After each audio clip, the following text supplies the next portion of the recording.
My name is Robin Launder. I'll be doing the first part of the talk here. I've got my co-activist. I'm going to use that phrase today, Eloise Jones. Eloise, is there anything if you want to say hi or? Just want to say I'm so happy to see so many people here today that have come out again on a Sunday morning to come and talk about these issues. Brilliant, thank you. Right, and I know that we're here for a couple hours rather, and that we're due to finish somewhere around, one-ish. You kind of know that. So my name is Robin Launder, and I'm here to talk about heading for extinction and the very important bit, what we can do about it. I want to introduce you to this date, 1990. I'm going to come back to this date right at the end of my bit of the presentation, but keep it in your mind anyway. So, as you can see, just a little bit of what we're going to be doing today. There's two parts to it. There's heading for extinction, which is the bit that I'm going to be talking about. And then we'll have a break, maybe 5 or 10 minutes. And then Eloise is going to be talking about the very important bit about what we can do about it. Now, I think that very much I've got the short end of the straw. Because my bit of it, heading for extinction, that's the gloomy bit. That's the bit, it's gloomy. It's very, very gloomy.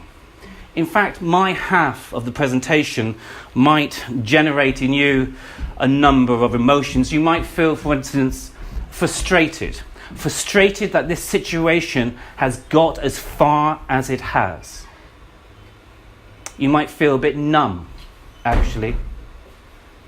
You might feel angry at this situation, rage at this situation. You might feel scared for yourself. That's entirely reasonable, but also scared, say, for your children. That's okay. Or your grandchildren. You may feel panicky. Now, normally what we would say is, get rid of those emotions. You don't need them here today. Well, you do, actually, because those emotions are entirely appropriate. So I want you to sit with them. I do not want you to push them away. I want you to stay with them. And in the second half of today's presentation, use them to empower yourselves and perhaps the people around you to do something about this awful situation. But there are two emotions that I do not want to be in the room, that have no place here. And one of them is hopelessness, and one of them is helplessness.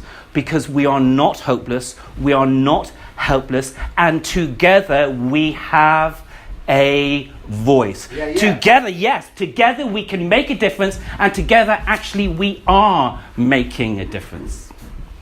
So I'm part one of today's presentation. And actually, I've got a question for you. Here's my question for you. What caused you to be here today? What was the reason why you walked through that doorway, came down these stairs to listen to this presentation on a Sunday morning? I want you to get that reason in your head now, because I'm going to give you a minute, just 1 minute, to share that reason, not quite yet, to share that reason with your neighbour. But I want you to be careful. I want you to make sure that there's no one left out. So pairs work well, but if you find that someone sat on their own, I want you to invite them in. Ask them what it is, what's the reason why they are here today. I'm going to give you 1 minute for that question. Why did you come here today? And your 1 minute starts now.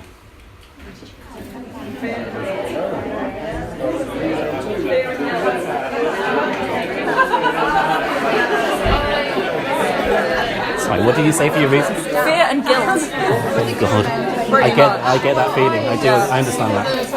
Fear and guilt, and of course wanting therefore to do something about it, to leave those feelings of fear and guilt and turn them into positive actions. And sort of like I've had a sense of complacency, thinking that I was doing enough, and then realising that actually things that you just take for granted and become just so commonplace are the little things that if you change them can make such a difference. Indeed, yes, good. Do you mind if I were to share your answer with the group as a whole?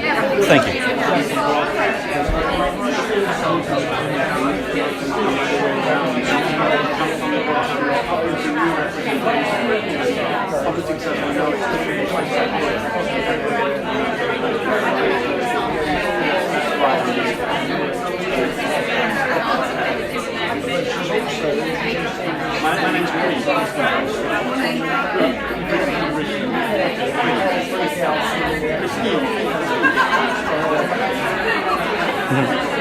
It's good to make friends, isn't it? I like that. It's good to make friends. Okay, thank you. Thank you. Thank you. So, thank you very much.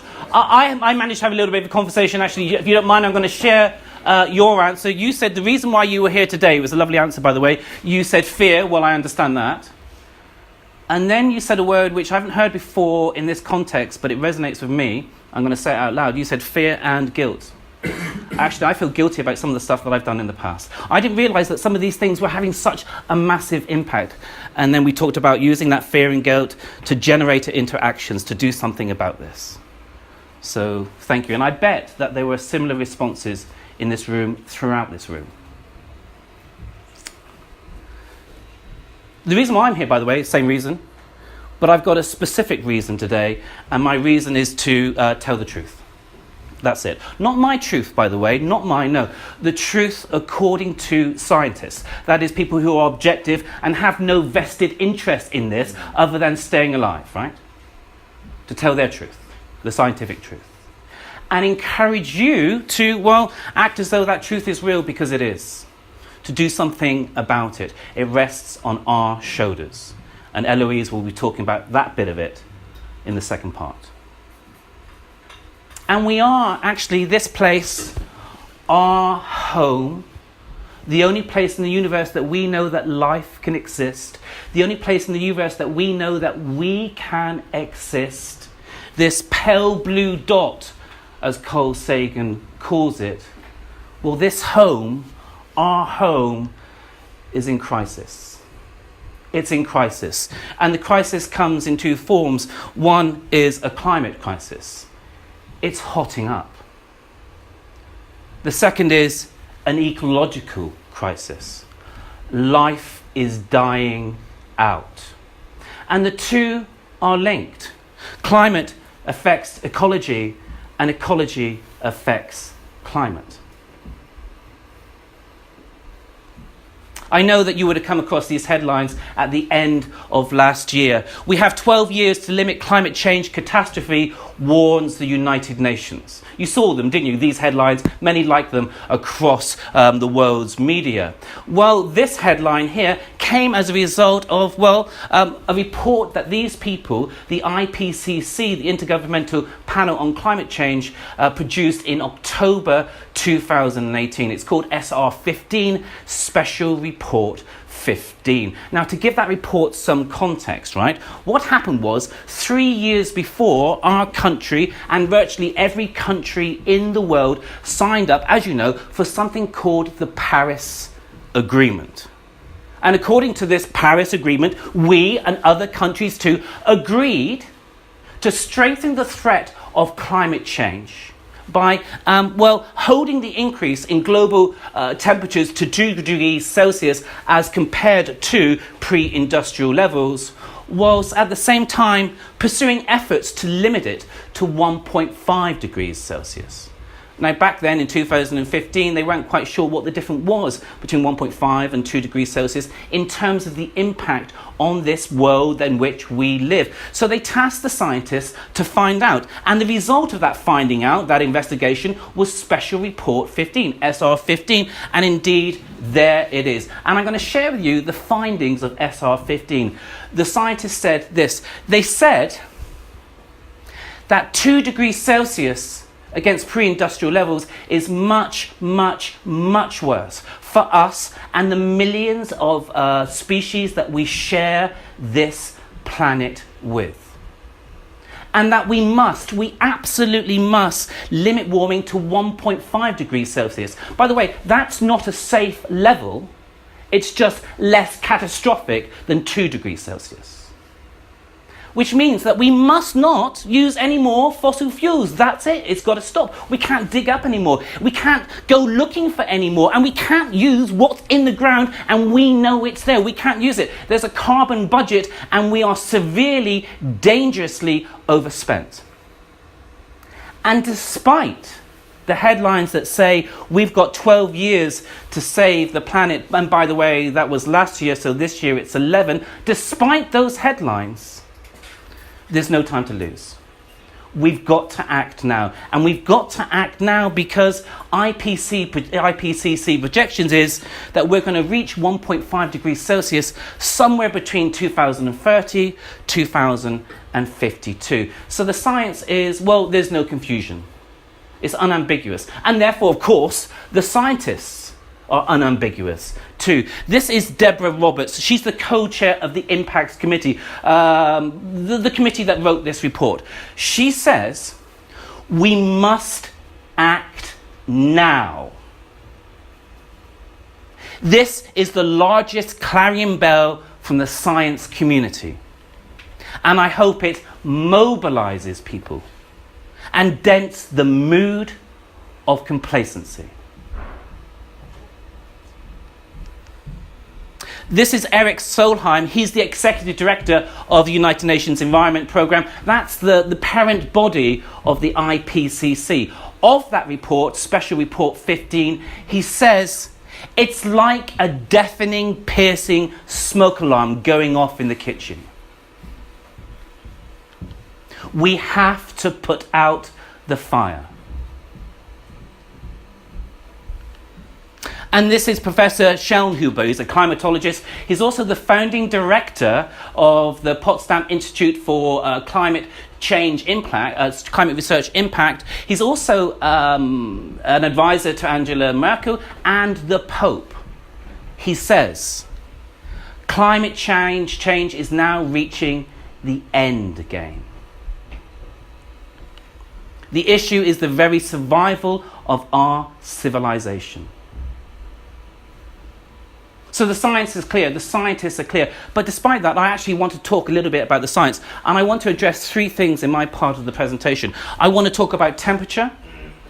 I want to talk about feedback loops. And I want to talk about something called tipping points.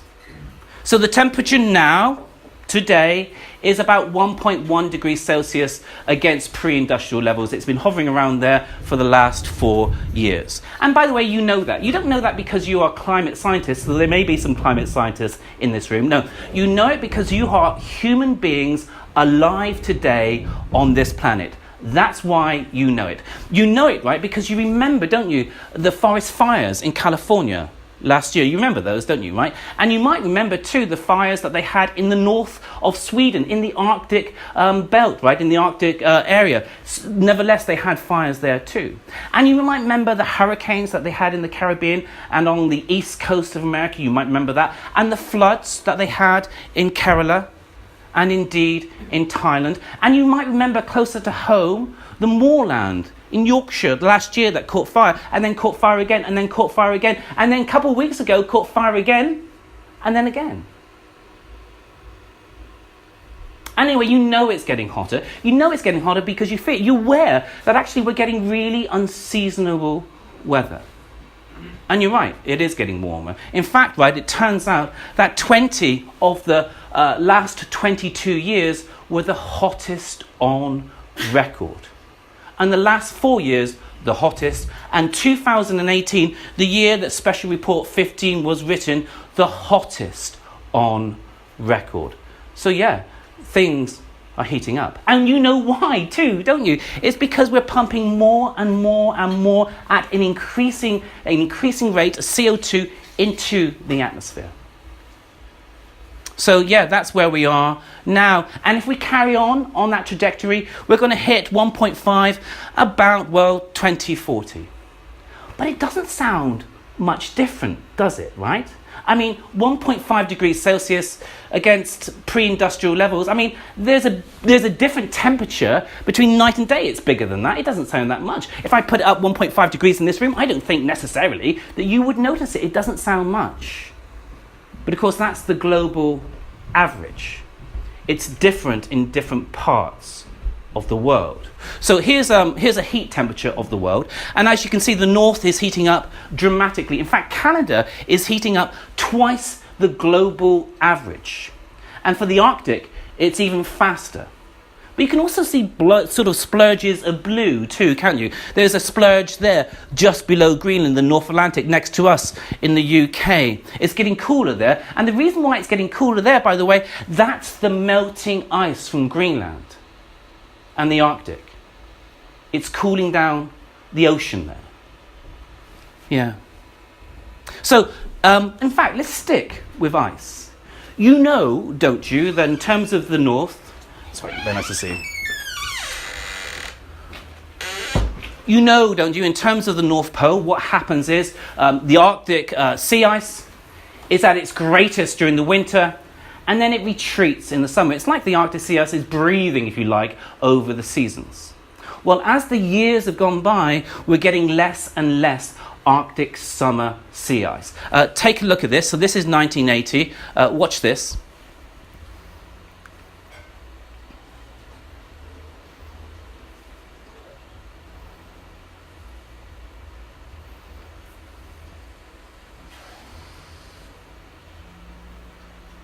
And there's 2018.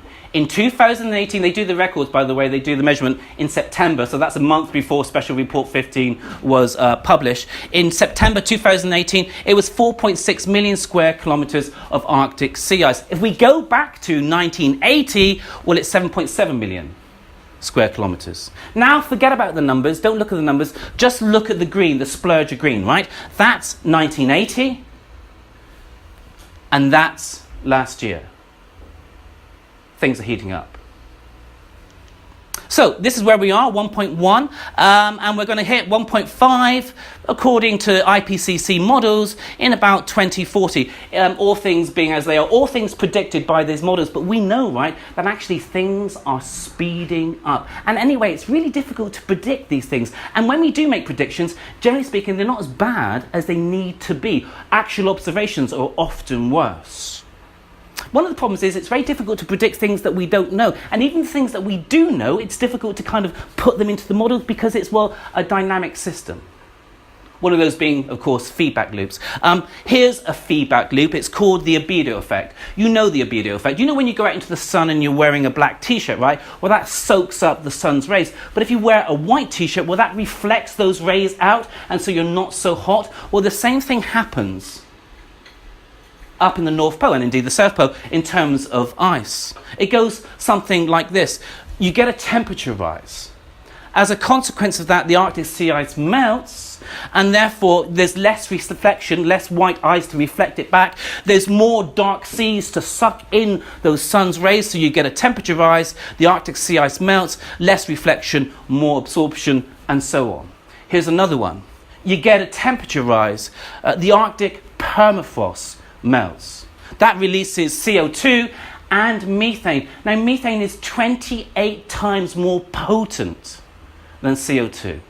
And there are trillions of tons of that locked into the permafrost. So you get a temperature rise, the Arctic permafrost melts, CO2 methane is released. Here's another one. You get a temperature rise. So therefore you get forest dieback. It's too hot for the forest to grow. So now there's less CO2 being absorbed, because that's what trees do, absorb CO2. So you get a temperature rise, more forest dieback, less CO2 is absorbed. Here's another one. You get a temperature rise and you get forest fires. Those forests dry out and they catch fire. This, by the way, is a picture of the Amazon. The Amazon is a great CO2 sink, as it were. It soaks up so much of the CO2 that's in the atmosphere, but now it's burning. So now, right, well, less CO2 is absorbed and more CO2 is released. So you get a temperature rise, forest fires, less CO2 absorbed, more CO2 released. Here's another one. You get a temperature rise. You get more water vapor in the atmosphere. Well, that's basic physics, right? If it's hotter, more water goes up. So now, water vapor absorbs heat. Why? Because it is itself a greenhouse gas. It traps the heat. So now you get a temperature rise, more water vapor in the atmosphere, water vapor absorbs heat, and so on. Here's another one. You get a temperature rise. So we use more fans, more air conditioners. It sounds a little bit trite, doesn't it, right? But actually it's been estimated that 10% of all electricity use is used for fans and air conditioners. So therefore, more energy consumption. And what's being consumed? Well, it's the fossil fuels. So you get a temperature rise, more use of fans and air conditioners, more energy consumption, and so on. And who knows, right, which feedback loops there are out there that we just don't know about. Oh yeah. And those feedback loops, they can all work together. They're not in isolation. Which means that perhaps we should work together to do something about this. You know, a bit more, I don't know, international cooperation. Except in a changing world, a world with a changing climate, with less resources. Maybe there's less cooperation. Maybe there's more competition, actually, between nations. Maybe there's, I don't know, a move towards populism, a move towards nationalism. Maybe actually there's tensions now between nations. Maybe there's conflict, maybe there's war between nations. Certainly, according to the IPCC, if business carries on as usual, that is, we do nothing about this, risks will include high levels of public unrest and political destabilization due to the increasing climatic pressures, resulting in some countries becoming dysfunctional. I feel I could make a cheap joke at this point, do you know? But I'm not going to. Which means, right, that this thing here, the United Nations, might become the disunited nations. Oh, and by the way, that's a feedback loop. You get a temperature rise. You get more populism, nationalism, tensions, conflict, war. So now there's more competitions between nations, less collaboration between nations. You get an increase in temperature, populism, nationalism, tensions, conflict, war, more competition, less collaboration. And whilst that's always happening, the temperature still goes up and we get closer to tipping points. Now, the IPCC define a tipping point as an abrupt and irreversible change in the climate system. The analogy that's often used is chopping down a tree. So you chop and you chop and you chop and the tree is still standing. And you chop and you chop and the tree is still standing. And you chop and it's still standing. And you chop and you chop and it's still standing. And then you chop and it falls. And that's an abrupt and irreversible change. You cannot put the tree back up again. Another analogy that's sometimes used is the analogy of a ball that's rolling down the hill, do you know? And you can run after this ball and you can get it and you can bring the ball back. But if you leave it too late, well, that ball's going to keep on rolling, right? And in terms of climate change, it's rolling very quickly towards 2 degrees Celsius. Now, that's problematic in itself, and I'll explain why in a moment. But it's problematic for another reason too, because that takes us to more tipping points. So what we might experience, in fact, is a cascade of tipping points. Now the climate is completely out of our control. In fact, we've weaponized it against us and against life on this planet.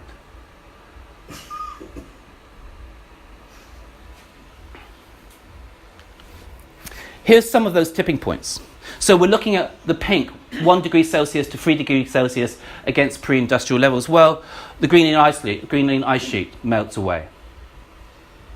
Arctic summer sea ice retreats to nothing.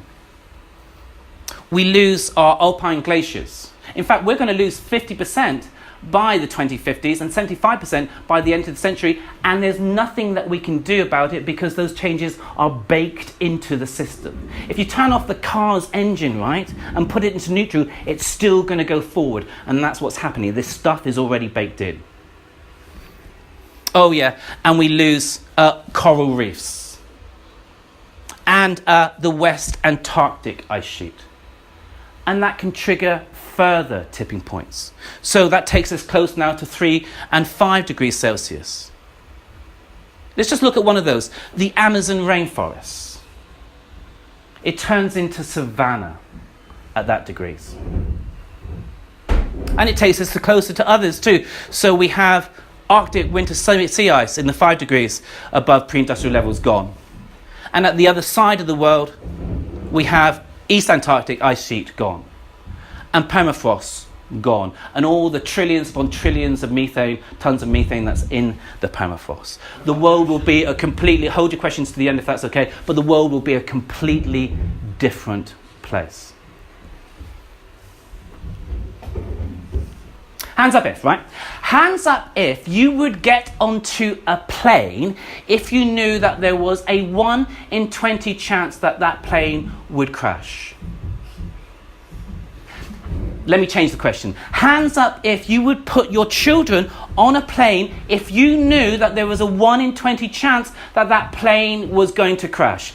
Let me change the question. Put your hands up if you would put your grandchildren on a plane if you knew that there was a 1 in 20 chance that that plane would crash. You wouldn't do it.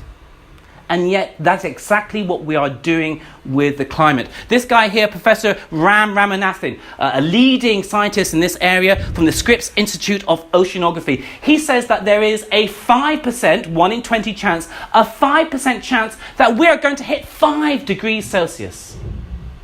Oh, he doesn't mean if we carry on as we are and we put more CO2 into the atmosphere. No, he doesn't mean that. He means based on the CO2 that's in the atmosphere currently.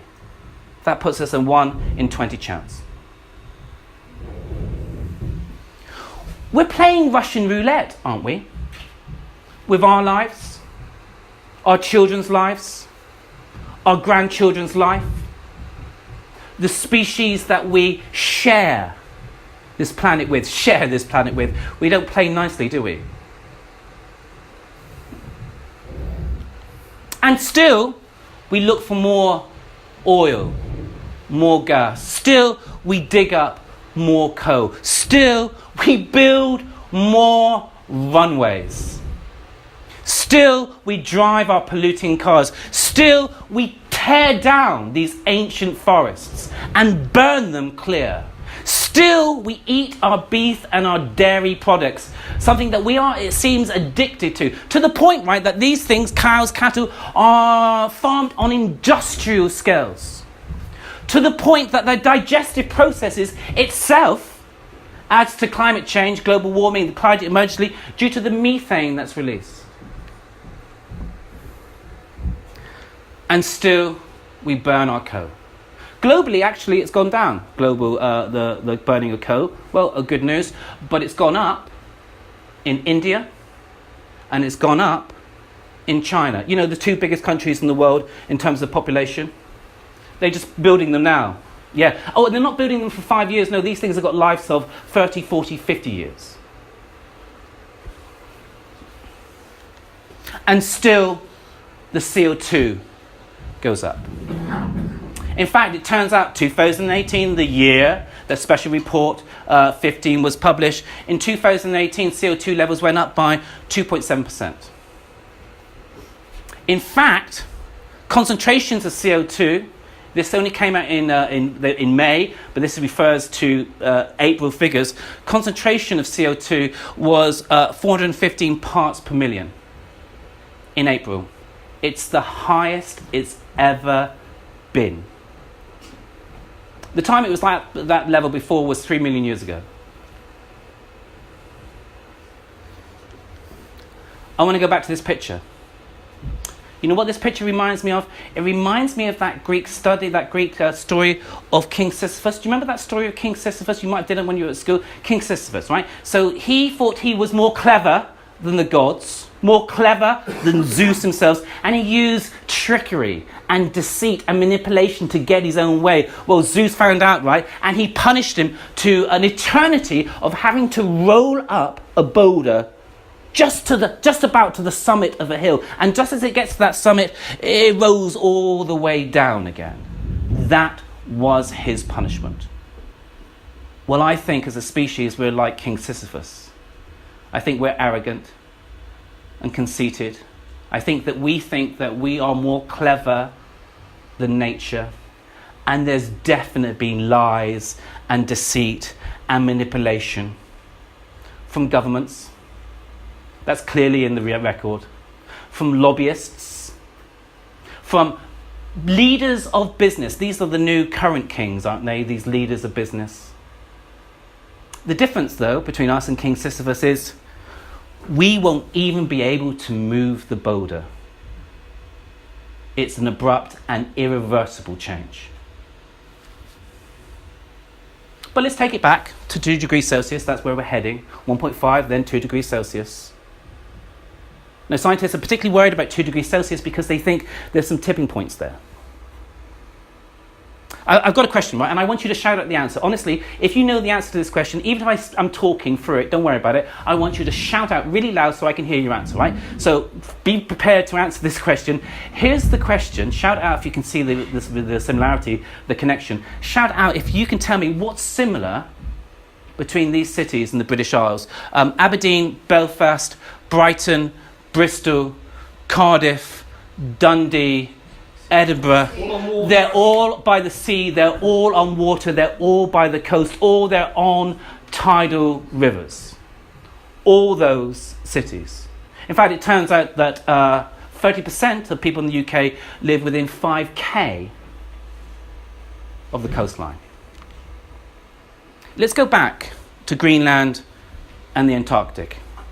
You know, don't you? I know you know that these ice shelves are on land. So when they melt, there's only one place for that stuff to go, and that's in the ocean. And they are melting. Compared to 25 years ago, Greenland is now melting, 5 times faster.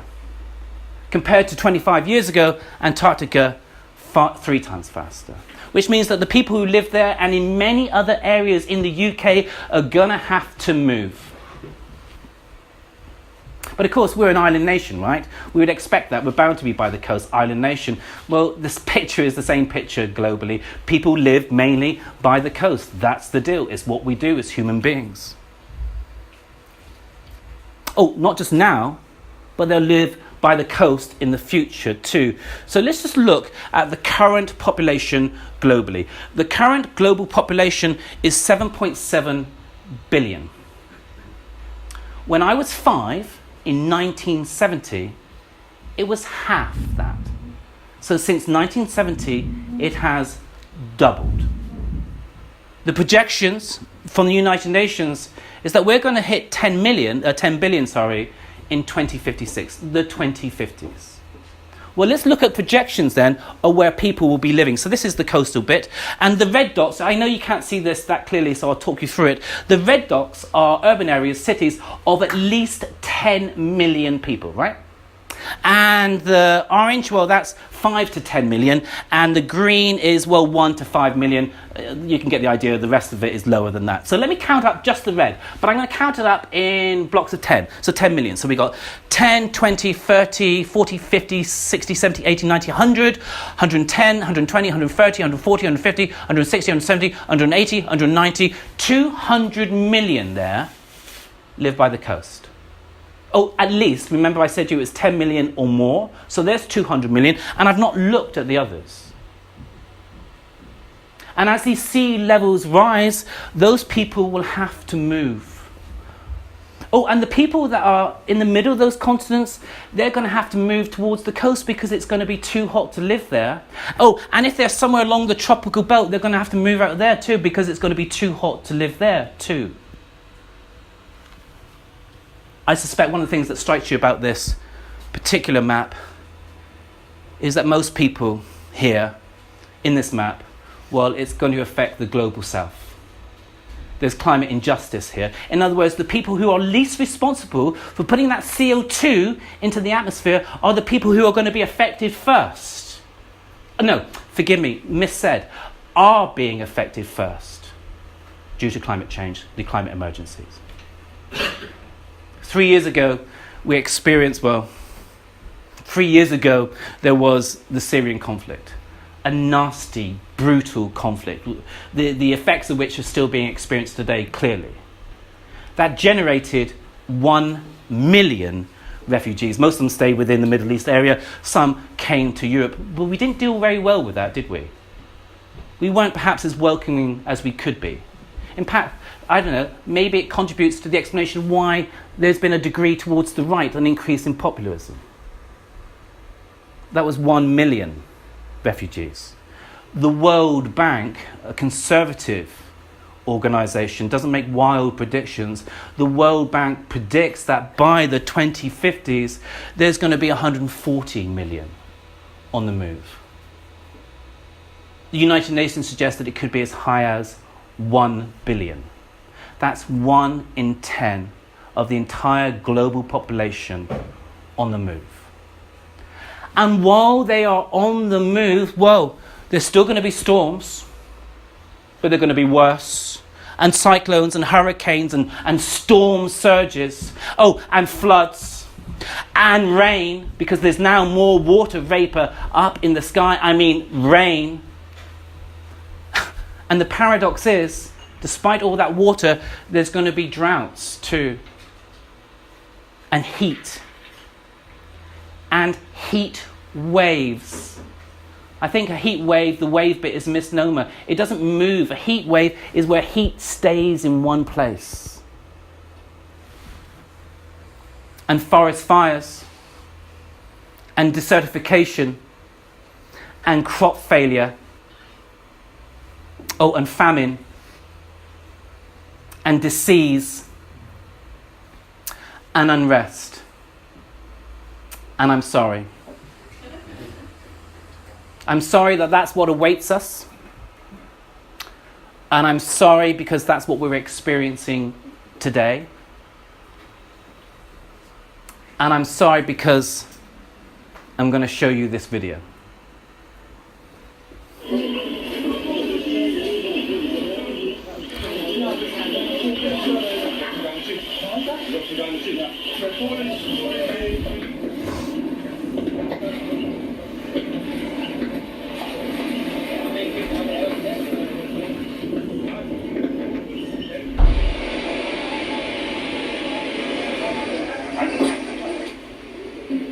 Andisati kudato mwana kubvira izvozvo kuti wakafusirirwa papi.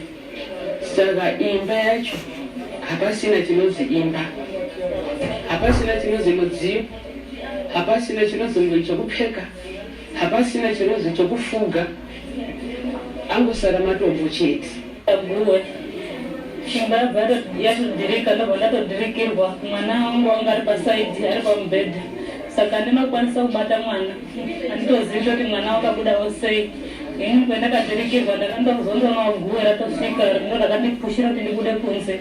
Ndabuda kunze ndakaramba ndichingoeredzwa nemvura, ndaeredzwa nemvura ndarasirwa kusaidhi.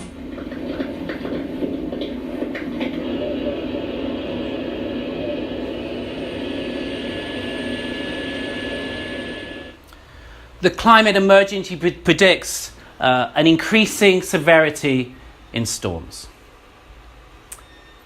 In some ways, it's easier to look away, isn't it? Hear the truth and then not act as though the truth is real. I understand that, I do. But perhaps we shouldn't. And of course, it's not just humans that are the victims. You'll know about this, the baseline extinction rate. You know if you do nothing, extinctions will happen. That's just as a consequence of evolution. Well, since 1900, the predicted extinction rate of mammals was, 1.2, 1.25. Let's call it 1 mammal. Since 1900. Should have gone extinct. Birds, it should have been 2.5 birds. Reptiles, 1 reptile. Amphibians, 1.5 amphibian species, and fish, 2.5 fish species. That's what should have been, that's what's expected, that's what we should have seen. But in terms of observations, what's actually happened, well, it's not 1 mammal, it's 69. It's not 2 birds, it's 80. It's 24 reptiles, it's 146 amphibians, and it's 158 fish. And just to be clear, this is highly conservative figures because this is based on only known extinctions, not the ones that we don't know about. So not 9, 468. The people that wrote the report, this particular report that these findings were based on, said of this rate of extinction, they described it as biological annihilation. I have another term, and that term is the Anthropocene. Anthropos, human, scene, new. This is the new human era. We are the driving forces in terms of climate, in terms of ecology, in terms of geology. We're responsible for this. We've created this. I know you know this, the red list. You know that red list, it assesses a proportion of animal species. In fact, it assesses currently nearly about 100,000. And it makes an assessment of which of those need to go on the endangered list. Now, 100,000 is 5% of all species, by the way. So even though it seems like a really big number, it's actually small. Now, of that 100,000, the 5% of all species, it turns out that 27,000 of them are on the endangered list. In other words, the risk of extinction. 27,000, risk of extinction, including this one, by the way. This is the greater mascarene flying fox. It's a native of Mauritius. Here it is again. What a beautiful picture that is. I mean, that is gorgeous, isn't it? And here he is having some lunch. And that's the problem, you see, because, well, they eat fruit. And the fruit farmers in Mauritius have lobbied the government, right, to cull their numbers. It has happened. And they were already on the vulnerable list, and that pushed them up to the endangered list. We did that in Mauritius. You know, the land that's famous for the dodo? And that's just one of 27,000 animals, species rather. Here's another one. It's the Jamaican hutia. It's a kind of guinea pig, a rodent, of course, a small population in Jamaica. But it's on the decline, and it's on the decline because people have moved out into the location that these animals live, right? And that fragments their territory, so now they can't mate. And not only that, there's increased risk of predation due to dogs and cats. And that's just one of the 27,000 species that are at risk. And here's another one, the black spider monkey.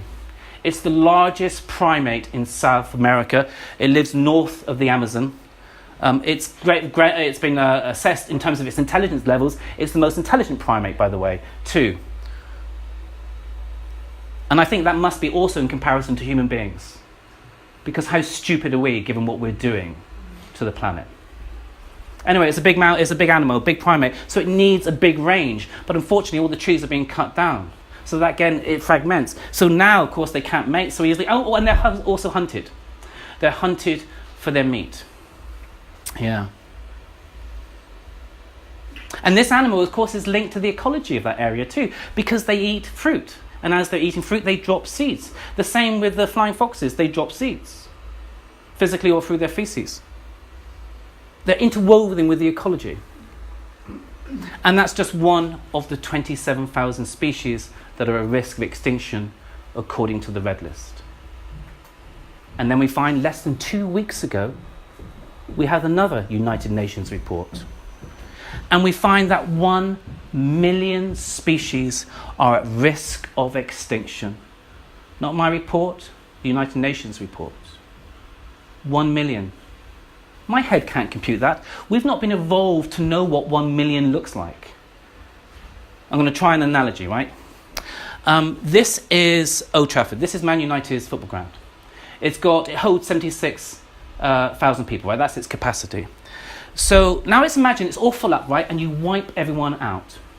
And then you fill it up again next week and you wipe them all out. And then next week and you wipe them all out. And then next week and then you wipe them all out. And you do that for 13 weeks. That's what 1 million looks like. And that's 1 million people. And we're talking about 1 million species. It's heartbreaking.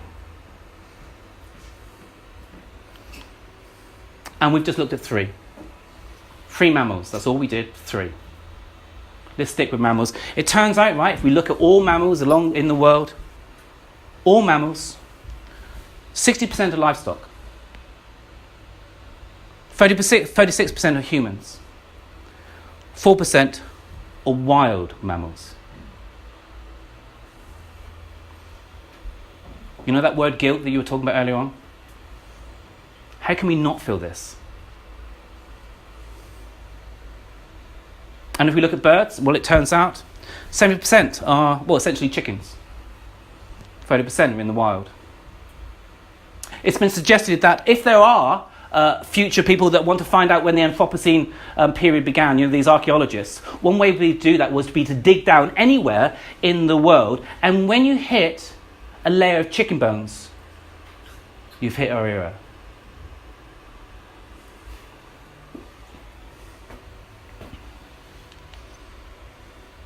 This place, our home, the only place in the universe that we know that we can exist, the only place in the universe that we know that our children can exist, our children's children can exist, the other species on this world that we share this planet with is in crisis. The life is being sucked out of it. We are in the 6th great extinction event. The one before the one that we are currently in, that's the famous one. That's the one that wiped out the dinosaurs. It was 65 million years ago. The previous 4 and the one that we're in now all relate to, well, massive CO2 levels. The one before the one that killed the dinosaurs, that wiped out 76% of all species, well, that was 199 million years ago. The one before that was 251 million years ago. Before that, 364 million years ago. And before that, 439 million years ago. I want to focus on this one. This one's called the Permian extinction event, or the Great Dying. And it was a great dying because, well, 96% of all marine species gone.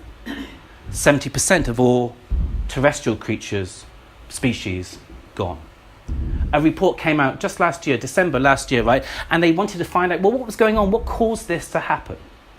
And the authors concluded, well, first off, CO2 was being released. Not by us, we weren't around, right? But by volcanoes. So lots of CO2 was now in the atmosphere. As a consequence of that, the temperature rose. Well, that's of course what happens. CO2, temperature rises. And the oceans warmed. Well, that makes sense because it's the oceans that take most of that temperature. More than 90% of the temperature is sucked in by the oceans. And because the oceans warmed, well, you got ocean acidification.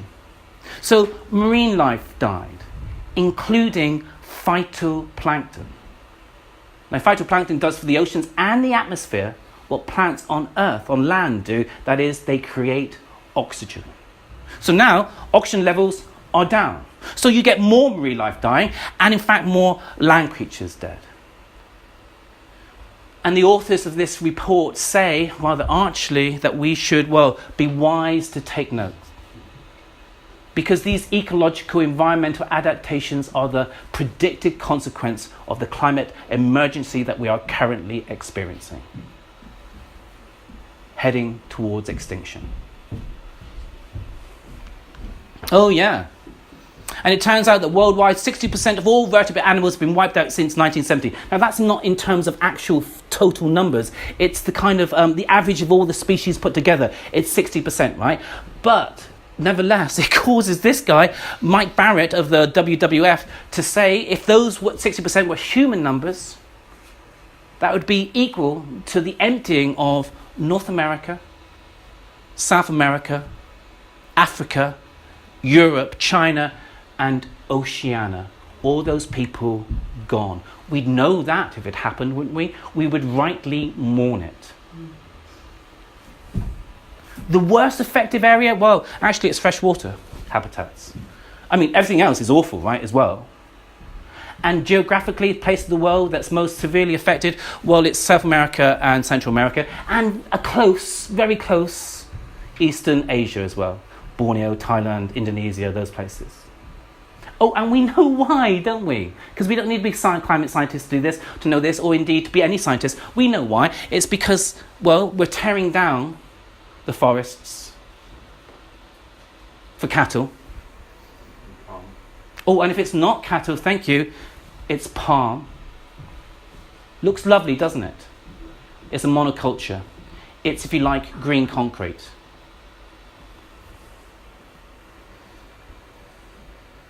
Oh, did I say palm and cattle? Forgive me, I made a mistake. That's not what we're interested in. No, it's this stuff. That's what it is. That's what we're growing. It's Euro. You know that song, Money Makes the World Go Round? Money makes the world. You know it goes like, it goes, what is it? It's a mark, a yen, a buck, a pound. It makes the world go round. Do you know that one? Yeah? Well, this is a different version of it. Not as catchy, but more true. It goes a euro, a yen, a buck, or a pound. A euro, a yen, a buck, or a pound leads to abrupt and irreversible climate change. Destruction of ecosystems. And mass extinction. But GDP goes up.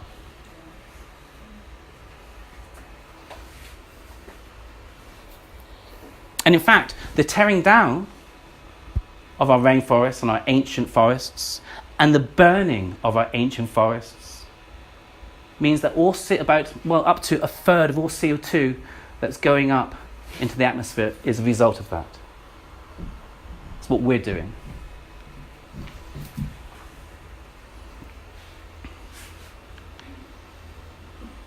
This place, our home, is in crisis. And I think that we need to do something about it. I think we need to put a shield over it. I think it needs protecting. And I think it's for us to do it because I can tell you our governments aren't. In fact, they're part of the problem.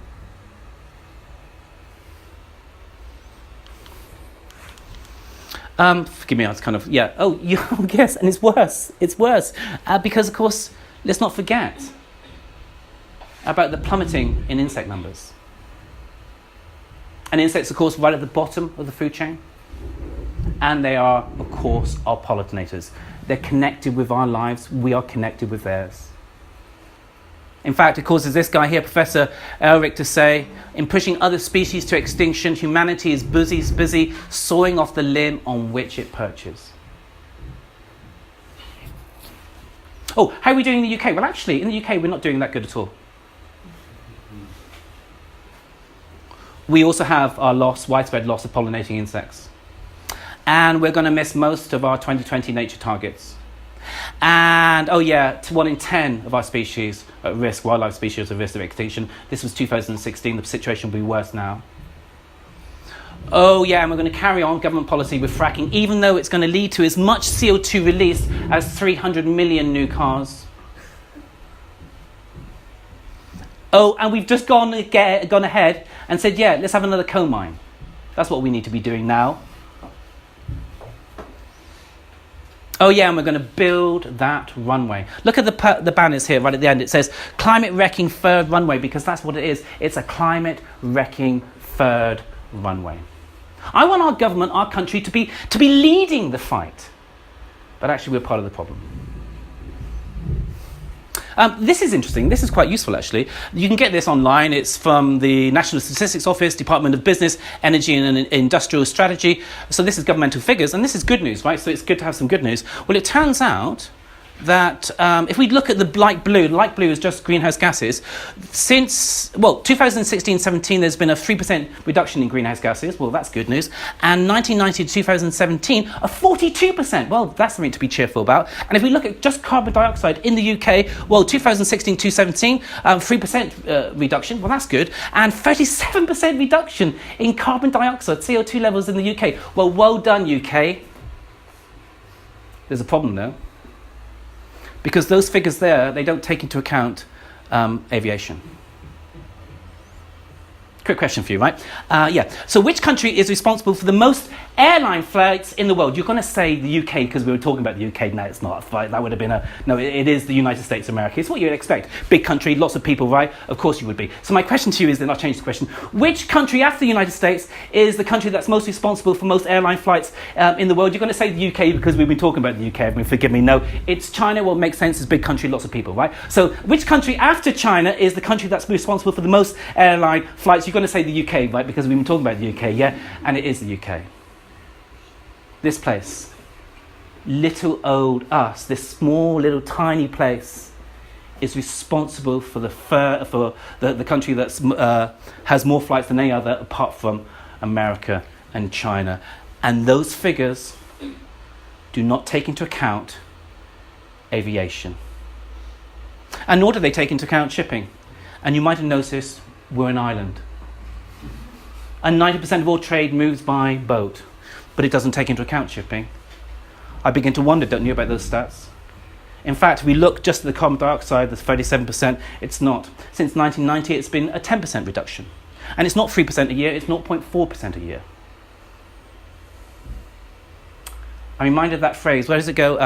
Oh yeah, and this reduction was not because of climate change, climate emergency, no, it was because of directives from the EU saying that we've got to make our air less toxic. It was not about reducing CO2 for the sake of the climate. That's not what propelled our government. I'm reminded of that phrase, you know, it goes lies, damn lies, and how does it finish? Oh yeah, creative accounting. And as we're talking about accounting, that's our theme, those stats do not take into account our carbon debt. We were the first country in the world to industrialize. How much of that stuff up there belongs to us? I said it was gloomy, didn't I? Yes. You know this, don't you? This is from that David Attenborough program, you know? This is the opening shot. So this is where the program begins. And there was a researcher, her name is Liv Grant, 28-year-old researcher, scientist, and she was tasked to go around the world, really, and to find the stories that would give the best narrative, that could really kind of show the people watching the program, you know, what climate change was all about. And after the program was aired, she was interviewed. And I want to share with you what she said, okay? So this is her interview. She said, of those 4 months, she said, I spoke to scientists who described the so loud it gives you whiplash crack of a glacier carving off the Greenland ice sheet. Another told me of the horror he felt when his calculations revealed that the current logging and burning of tropical forests releases more carbon dioxide than our remaining forests could possibly absorb. I read detailed and disturbing death threats sent to climate activists to make them go quiet. I listened to people who have lost their homes and heritage to rising sea levels. I watched countless videos of wildfires ripping through suburbia. And cannot forget the little girl's voice in the background of one shaky mobile phone recording, asking her daddy if she was going to catch fire. Still, the most upsetting videos I saw were of politicians and pundits spreading harmful lies, promoting their own interests at the cost of protecting children from climate change. It was a privilege to hear these stories, but I struggled to cope with what I learned. Climate anxiety, as I think of it, crept into my mind and body and settled as an incoherent anger.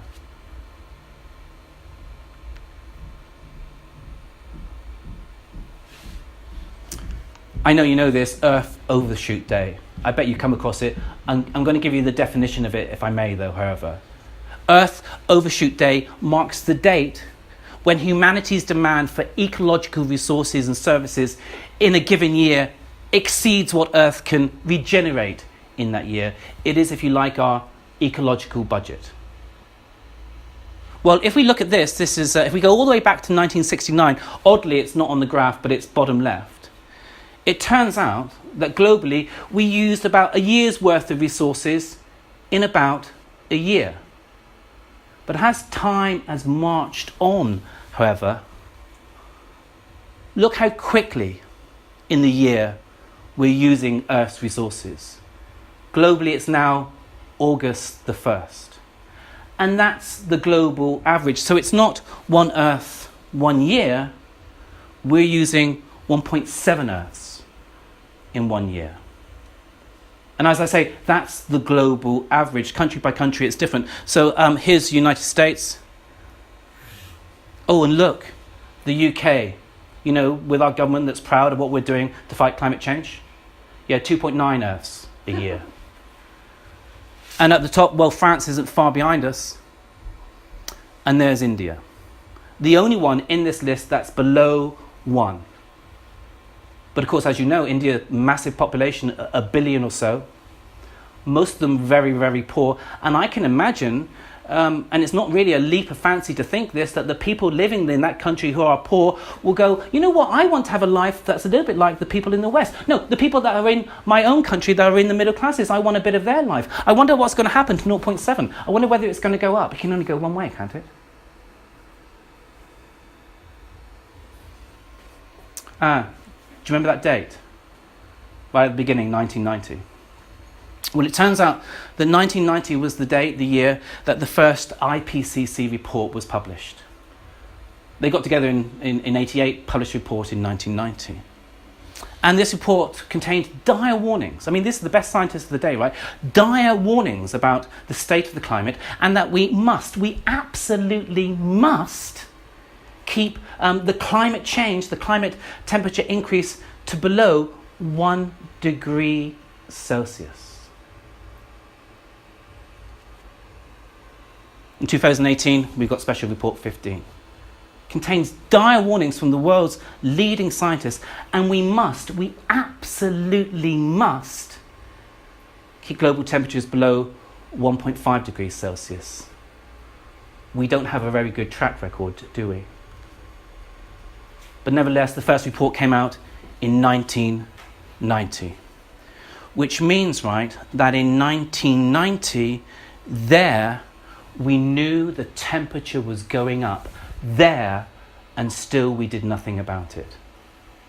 It means, right, that in 1990 that we were overspending on our ecological budget, but still we did nothing about it. In fact, the situation has got worse and worse and worse. And it means, right, that we knew there in 1990 about CO2 levels, and it's going up at an ever increasing rate, except we didn't know there.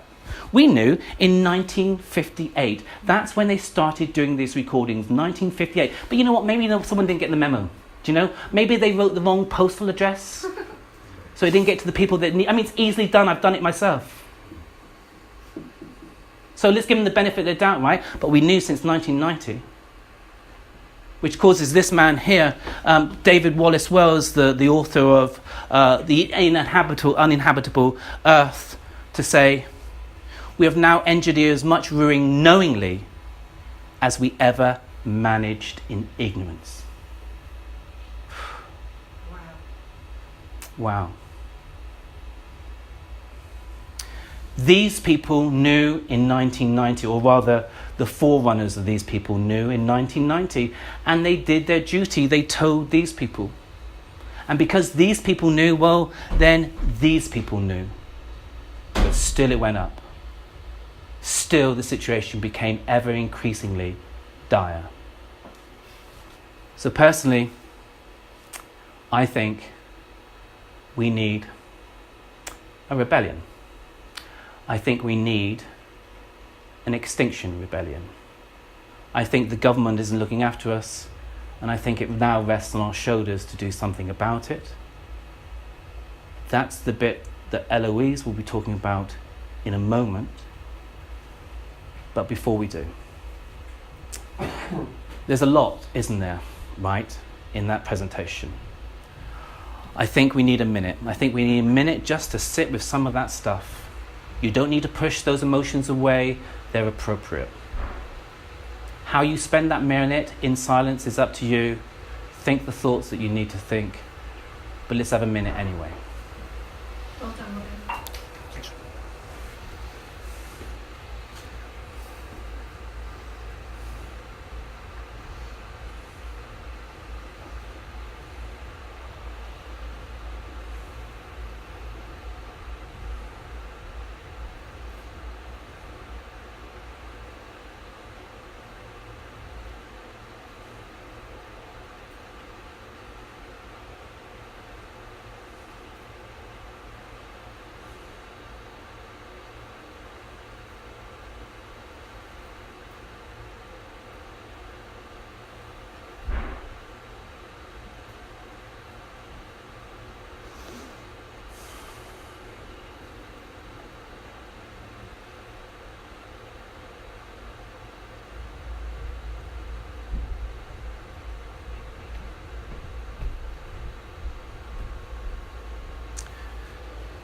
Thank you. Take a few minutes now to check in with your neighbour, go to the loo, have a cigarette, do all the stuff that you need to do. We'll start again in about 5 to 10 minutes. Thank you very much.